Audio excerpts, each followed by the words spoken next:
Okay, guys, 10 more minutes of Australian, and then I promise you can get out of here and have a coffee.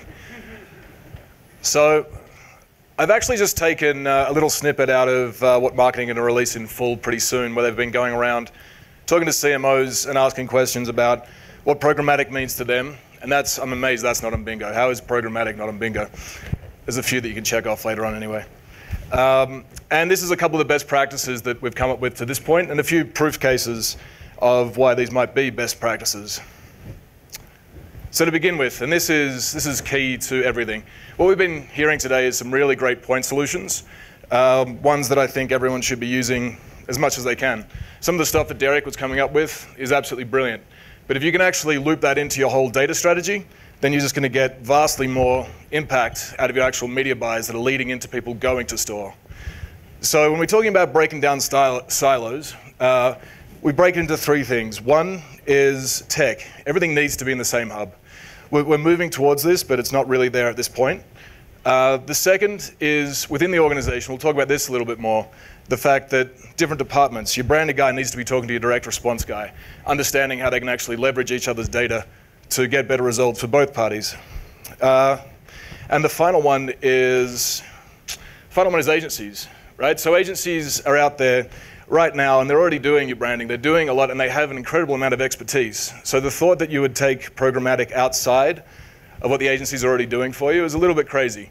I see there's a lot of hype in this sort of talk that programmatic is the end of agencies. I think it's the absolute opposite. I think agencies are going to go into a period of renaissance where they can actually get back to doing media strategy, where they can get back to doing the stuff that they got on board for, instead of living in Excel the whole time. So the first use case I wanted to show to prove some of this was a very basic one, really. This is just purely putting together your prospecting, social, mobile, email, and retargeting into the same campaign, implementing a few things that are along the lines of universal frequency capping. For this particular campaign, we also had what we call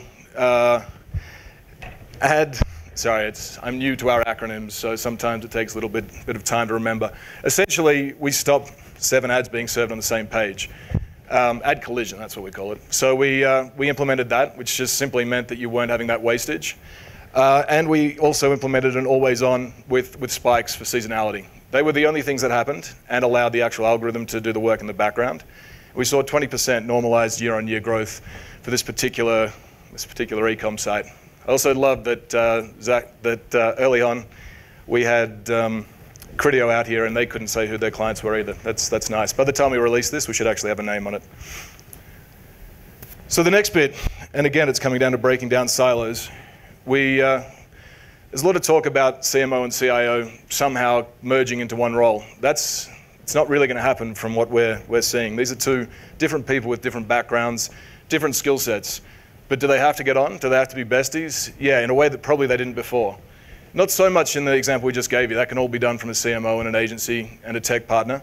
But when you start talking about this omnichannel opportunity, especially as you're driving things in store, looking at point of sale and trying to bring that back to what's happening online and everything else that's programmatic, this is where these two need to get together.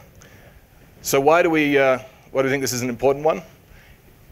I think everyone's probably fairly much on board with this, but the opportunity for driving someone who is on site in store is only growing. We see right now, as of the census from May, there was only 6% of retail is done online, leaving 94% that's actually in store. So if we can take what we're doing online as digital marketers and drive people in store and then actually close the loop, this is a huge opportunity for all of us. For the record, for people that are just purely in e-com, it's going up about 0.5% every year. So we're not going to put ourselves out of a job if we just stay on site. And obviously the showrooming sort of thing. This is a huge opportunity. So again, when I look at something like what Derek's doing in store, and think if you can loop that back to your other media, this is only going to give you more results. Money for nothing, as it were. But 1.8 trillion by 2017. And you know 2017 is going to come around in about 2 seconds. So it seems like it's a long way off, but if you're only now thinking about how you're going to approach programmatic and your online, offline campaigns, then you'll find 1.8 trillion sitting out there, and you certainly want to make sure that's your company getting a little bit of that, right? So the third part, we can go past, it's a long quote. The third part of all this is you've got to make sure that you have a tech at your core, whether it's a DMP or a DSP, or we might suggest a combination of both, that is following all these data points and making smart decisions based on them. So when you're doing these cool, I keep going back to Derek, clearly I was impressed. But when you're doing these sorts of things, you don't want the person who is looking after your data to be doing those cool activations, but you do want it coming back in. So at MediaMath, we have about 240 partners through our open.MediaMath. Now, this means that you can use best in class. You can use some of these bleeding edge sort of providers that MediaMath probably won't ever be able to keep up with to do some of your more interesting activations. And at the same time, server to server, link it back to all the tech that you've got in-house. The most interesting example of this that we've got to prove how this actually gives you results, I can't tell you what higher revenue generation touch points are, but marketing can. This is where we worked with Convertro, one of our partners, and we actually took their findings and pumped it back into our algorithm. So instead of just optimizing to last click, instead of just optimizing to a very basic attribution model, we used an expert in the space and got their attribution model to say, actually someone who saw video on Hulu is actually slightly more likely to convert, so we should be sending them more banners. They should be part of our prospecting pool at this point, especially if they've chosen to see it all the way through. These are the sorts of data points that can be used and pumped back into an algorithm. You can also see a nice little image there of what we do to actually try to visualize what the algorithm's doing, because obviously this is kind of the last remaining black box where you've got really a magic source in the middle that no one can explain what happens. At MediaMath, we actually open that up, both visualizing exactly the decisions that the algorithm's making, and then putting it down into an Excel file, which is about 1,500 lines long, explaining exactly what the algorithm's doing. So it can help you with your future campaigns, and also it's just interesting to see the things actually working. Now finally, and there are more that will come out in the main study, but this is not something that's going to happen immediately. We're not saying drop all of your current vendors and move everything to programmatic. There's a few basic things like that first case study we gave you. But there also needs to be room for growth. So if you look at something like native, which is, it's pretty hot, and there's a reason for it. It's really coming back to what banner ads used to be. People would click on them because it was relevant to them. So something like that, it's not immediately going to be programmatic. It can't be, and some people would say it can never be.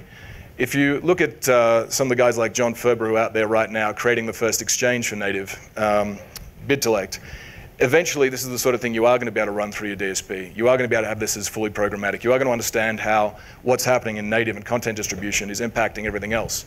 So in terms of your organization, you need to make sure that you're ready for these. And as you try them out separate from your DSP and separate from your programmatic strategy, you need to combine them as time allows. So this one, really it's just there so you can check off on your bingo sheets programmatic, right?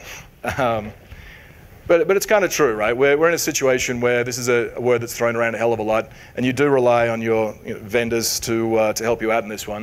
And that's what I'd suggest. From here, the most important thing is your ad tech partners and your agencies can do a lot of the heavy lifting. They can give you the best practices on how to actually move forward when it comes to programmatic and get these bonuses.